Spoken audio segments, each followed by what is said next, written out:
When I think about why I come to work every day, I think about all the kids that we service that doesn't have anyone that listens to them or that's just gonna be an ear for them or support for them or just hug them. As a young man, I wish I had someone that could have guided me and that could have redirected me. I grew up in the Frog Hollow section of Hartford, where I became involved in Latin Kings. In the early 90s, there was a war in Hartford where Hartford became the murder capital of the United States. And around that same time, I was imprisoned. I made a lot of bad decisions, and I realized those decisions today. But it took me a long time to learn that I was making those bad decisions. But today, I feel like I impact a lot of lives because in my experience in gangs and my experience in the streets has allowed me to identify young men, to relate to young men, and to be able to connect with them on a personal level. There's this one kid that I work with that's real special.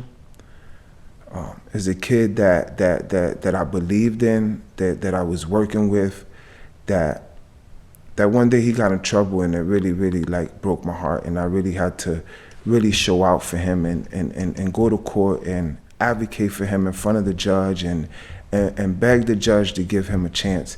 He was a gunshot victim at the age of 13. I started working with him around when he was 17 years old.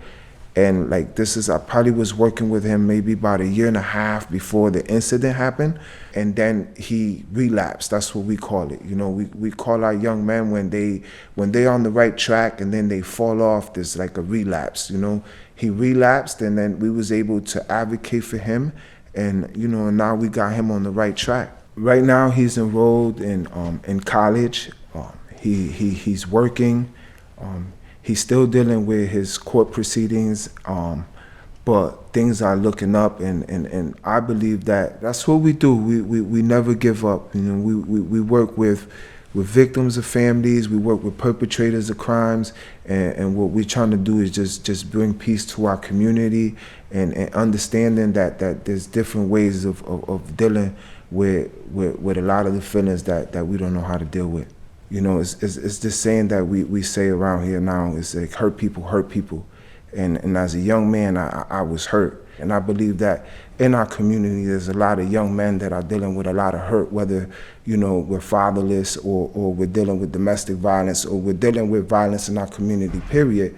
We're upset, we're mad, and we're hurt about it, and we just don't know how to channel that hurt, and we don't know how to deal with that. And I believe that, if we could teach a young man how to deal with that, then, we could teach him how to navigate through life.